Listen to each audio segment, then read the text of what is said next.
साथीहरु आज चाहिँ म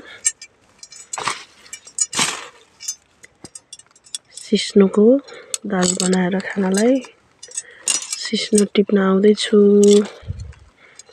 खासै राम्रोसँग टिप्न चाहिँ आउँदैन।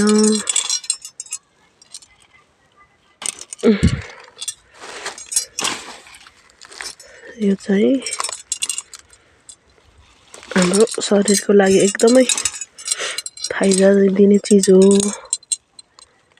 हैन। यो टिप्नलाई नि त्यतिकै गाह्रो हुन्छ। हेर्नु कति धेरै सेता सेता काँडाहरु छ यसको। यसले चाहिँ बिजायो भने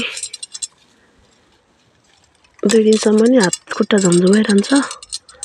त्यही भएर यसलाई चाहिँ यसरी चिम्टाले बिस्तारै एउटा एउटा गरेर टिप्नु पर्छ। त्यसपछि यसलाई राम्रोसँग केलाएर अनि यतातिर धेरै छ, कति धेरै छ। अनि यस्तो फुल फुल्छ यसले लाएर नि त साथीहरु।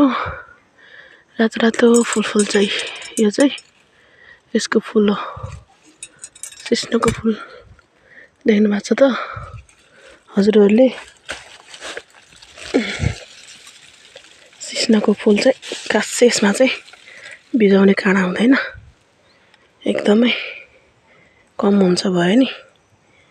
यस्तो हुन्छ सिस्नुको फुल। अनि यसमा मसिनो मसिनो दानाहरु लाग्दो रहेछ। अनि जताततै हुन्छ यो यसरी फुलिसकेपछि त। हाम्रो यतातिर त हिँड्ने बाटोतिर त त्यस्तै हुन्छ के। अनि यो चाहिँ मैले आज टिपेर लगेर बनाएर खाँदै छु। धेरै लामो समयपछि खान लाग्यो। यो जाडोको मौसममा यसको तातो तातो दाल बनाएर खाँदा चाहिँ एकदमै शरीरलाई एकदमै राम्रो गर्छ। आज बिदाको दिन घर आएको थिएँ। म चाहिँ यसलाई यसरी बनाएर खाँदै छु।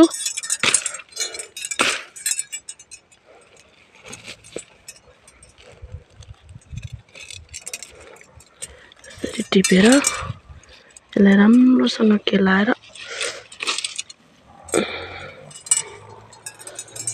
हातमा यसले बिजाइसक्यो मलाई।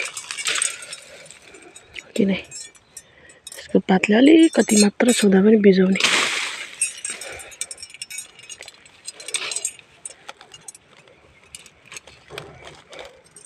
यो बाटा भराउनु पर्यो भनेको यो बाटा चाहिँ भराउँदै छु। यो बाटा भराएर चाहिँ लिएर जान्छु म।